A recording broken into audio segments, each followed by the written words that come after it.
use it or lose it is real. If you are not practicing a skill, if you are not going through something, if you're not visualizing doing something, you are not strengthening the connection, it will weaken over time. But also use it and improve it. So if you're using it and you're practicing it regularly, you will strengthen the connection in your brain. So if you want to get good at something, if you want to have a really good habit and you practice it and prioritize it, you can do it. There's nothing to stop you except you.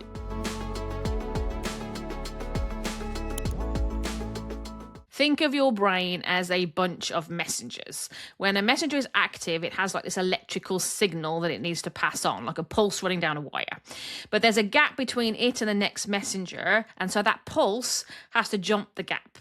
And so it needs special equipment to send the signal and to receive the signal on the other side. Right? So then if the messenger on the other side receives enough signal, has enough electricity, then it fires and it can pass the signal on. Right, so that's really my basic description of what's going on. I'm sure a neuroscientist would tell you I'm completely wrong, but that's my description of it from my perspective. Right? Now, when two neurons fire together repeatedly, several physical changes actually happen.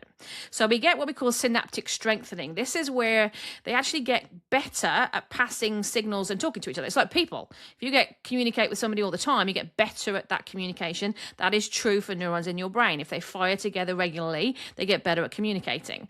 We also get changes in synaptic strength. So actually coordinated firing means the pathway itself becomes stronger and it's easier for the signal to be passed from one neuron to another. And then over time, you can actually stabilize the connection until it becomes kind of a more of a physical change. This is not like an idea. This is actually physically in your brain, that connection between the neurons becomes stabilized. And in some cases, we actually put myelin, which is a type of kind of sheath around the axons on the neurons, and that allows the signal to travel more easily with less energy. And so ultimately, when two neurons fire together regularly, you get a really strong regular connection that makes it much easier for the signal to pass. So now you're thinking, that's nice, Jess. Thank you very much. Bit of brain science. What exactly does that mean I do with that? Well, ultimately, that means you can quite literally shape the connections in your brain by your choices around your actions, words, and thoughts. If you're doing things that cause two neurons to fire together repeatedly, then you will build the strength of that connection and it will be easier for that action to happen, which is, of course, habit. Right, so habit is an expression of neuroplasticity, repeated behaviors that become neural pathways, which makes it super easy for the signal to travel and we don't have to think about it anymore. And I'm going to give you a couple of examples of that. So first of all, think about driving to work or maybe somewhere you go regularly.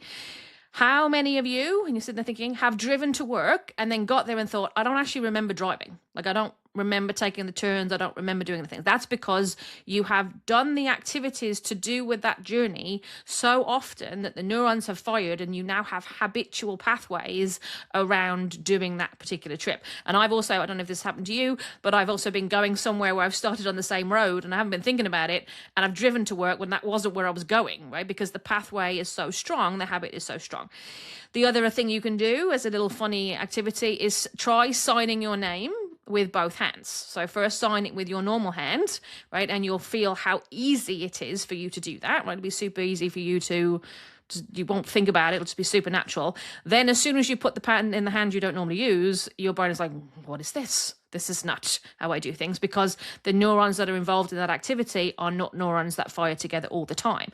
But if you changed job and you went somewhere else, eventually you would have just as strong a habit in driving to that location. If you started signing your name with your other hand, eventually you would be just as comfortable with that as you were signing with your original hand, right? Which is why the good thing is, for those of you who are getting up there in years like me, there is no such thing as you can't teach an old dog new tricks.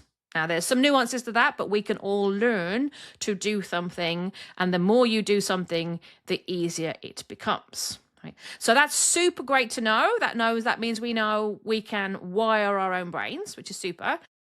But if it was that simple, none of us would probably have unhelpful habits, right? If we were as simple as being able to say, I can wire my brain however I like, that would be great, but it's not quite that simple.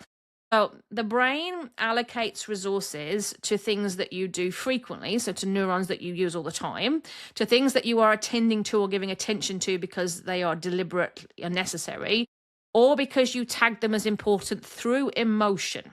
Right? So if you do it frequently, if it's important or if it's deliberate, your brain will prioritize that first. So repetition for habit creation and strengthening is the first part, but we also need to consider timing, attention, and emotion. Right? So the neurons have to fire at roughly the same time. And you can go back to thinking like that about that electrical pulse. If you imagine you fired an electrical pulse into the air and there was nothing to catch it at that moment in time, then that pulse or that signal is lost. Right? And that is also true with neurons. So if one neuron is active, but the other neuron is not active at the same time, then the signal doesn't pass and the connection isn't made. And that's why if information is too far apart for people, you won't retain it. The strength of the connection isn't made. All right? So timing is really important. So is attention. If you're not deliberate about doing something, your brain says, oh, that can't be that important. I'm not going to put energy behind that connection. So if you are doing something off the side of your desk, then your brain is going to say, that's not as important, and I'm going to put less energy behind creating that connection. So when you sit down and you are multitasking because the webinar or this podcast is on, and you think you're being super efficient because you're doing two things at once, you're actually probably not, right? Something is being lost because your brain is dividing your attention between more than one pathway. Right? And then with emotion is like a flag that a pathway is important. Our brains like to focus on what's important. There's too many things going on in our lives that your brain will simplify. And an emotion is like a tag. It's like a flag that your brain puts on an action or an event. It could be a green flag if it's a good emotion, or a red flag if it's not a good emotion. But you will likely prioritize and therefore remember things that are highly emotive. And if you can try this out too, if you think about past history, the chances are the memories that you have are significantly happy events or significantly unhappy events, but you don't spend a lot of time noodling on things that were kind of middle of the road. All right. And so if it feels good, your brain will go green flag, prioritize that pathway, and other things will happen in your brain like dopamine releases, which mean you'll do it again. If your brain says, oh, I don't know about that, red flag, and then we'll avoid that pathway next time. All right. So that's what's happening when we are creating pathways in our brain. We need the repetition, we need the practice that creates the connection. And the more you use the connection, the stronger it becomes. This is why training without practice isn't helpful. You need to make sure if you are learning things, you have the opportunity to practice what you are learning. Knowledge is not the same as application. All right. So make sure you're thinking about that when you're selecting opportunities for yourself to learn and grow. You need to be able to practice what you are learning. If you are distracted, you are not going to be learning as much. So make sure when you're thinking about learning something new or trying to build a connection that you have the space to devote your attention to it. Because if you are distracted, you're not going to learn nearly as much, which makes sense, as if you're not. Which is also why you don't want to wait till the end of the year for a performance review, right? Because too much time has passed between the action and the feedback. So we're not going to be able to process that. Or when you're doing something new, that if you start to panic, you're less likely to learn because your brain is going to tag it as a red flag and be less valuable to you and something to avoid in the future. So you want to make sure that when you're trying to learn new things, that you have the space to do that, you have time to practice those things, and that you're in an environment where you can be comfortable enough to stretch and try without panicking or worrying about it.